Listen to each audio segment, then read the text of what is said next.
This came out of nowhere, huh? And you know what? I like that I've been seeing this fight just as much as the main event, as far as on Oh, they deserve it. ESPN, um, really everywhere. Like these two guys, Derrick Lewis and Tai Tuivasa, are kind of being treated like stars. And you know what? Respect UFC Yes. and ESPN and everybody else who's making that happen, because this fight is, I mean, It's a fan favorite, huh? look, it's gonna be sloppy. It's gonna be two guys throwing as hard as they can at one another, and someone's gonna go down. I think that's We think. what we all imagine. Who knows? I mean, Derek Lewis being in the fight is enough to make you go, well, there was that one time with the Yep. Ngannou back in the day, but Yep. again, we won't focus on that. So Dominic, a big jump here for Tuivasa because he just got into the top 15, win over Augusto Sakai. Looked Did he- great. Was that his last? That was his last. That one, was his right? last fight. Knocked him out. Yeah, yeah. And he looked great. Augusto Sakai, top 15 heavyweight, but the jump from Augusto Sakai to Derek Lewis is pretty steep. Yes. And I know, I get it. At heavyweight, it's so weird because like these two, one punch just can end it. You're done. They're Yeah. they're that big, they're that powerful. So really, it doesn't matter what their ranking is. But Tuivasa, to his credit, has had a resurgence like you rarely see.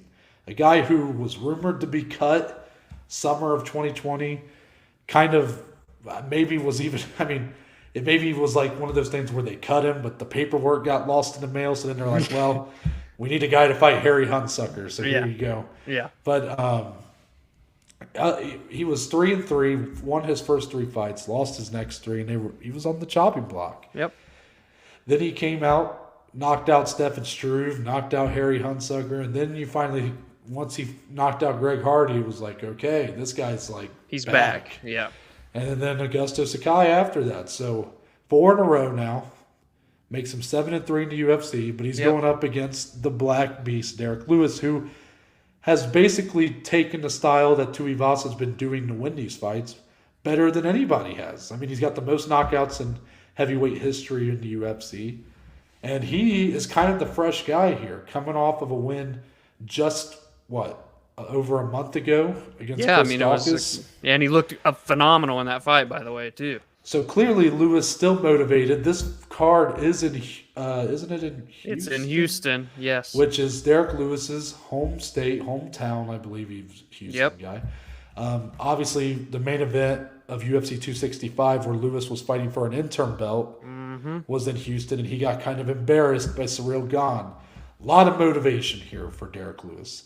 So 100%. Dominic, it feels like a bit of an uphill battle for Tai Tuivasa, but is he capable of getting it done?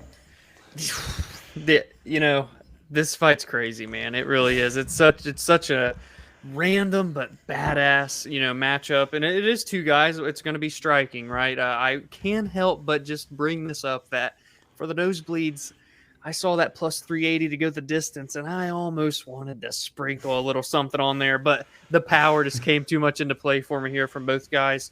It's crazy though because Derek Lewis, I mean, obviously he got TKO'd by Cyril Gahn, but we don't really see him get stopped all too often for the most part. He did get stopped by like JDS, I remember. Yeah. But really, that was probably the last time before this. Daniel Cormier submitted him. Yeah, he did submit him there.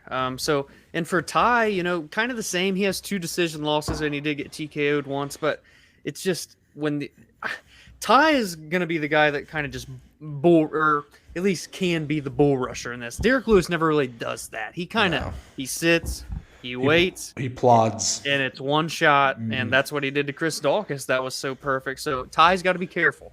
And you always say this, so to your credit here, Tai Tuivasa has some slept-on leg kicks, man. He's got big, powerful, thick legs. Those could come into play here. I mean, you don't see Derek Lewis get leg kicked too often. And in a 3-round fight in a heavyweight division, that can play dividends. So, I'm more curious to see what Tai Tuivasa brings to the table because we've been there and done that with Derek Lewis. Obviously, he's taking a risk here because he's fighting the number 11 guy. Yes, it's a big name, but at the end of the day, if you're wanting to stay in contender talks, you have to win this fight. So he can't lose. So it is kind of a must-win for Derek. But for Tai, I'm really curious to see how he can show up here, in a co-main event slot under the bright lights in Derrick Lewis's hometown. And if he wins this fight, man, the Shoey is in title contender status, my friend. He also said he'd even be willing to take a Shoey out of Derrick Lewis's cup. I'm just going to avoid that one because that's crazy.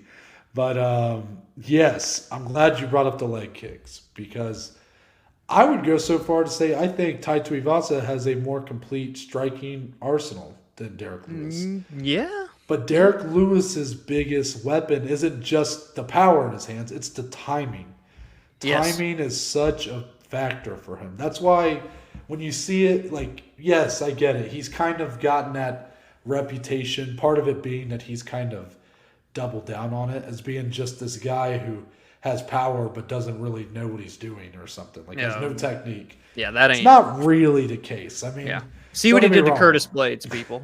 It's. I'm not saying that he's Peter Yan or Corey Sandhagen, but he is a very powerful heavyweight who has amazing timing and has a great knack for getting to finish. Obviously, because of that, when Curtis Blades was winning that fight early and he went for the shot, Lewis was so smart and quick to throw that uppercut in there with just the force of like a guy who saw it coming a mile away. Yeah. That's going to be the problem for Tai Tuivasa, who does like to kind of speed things up, does like to get in your face early.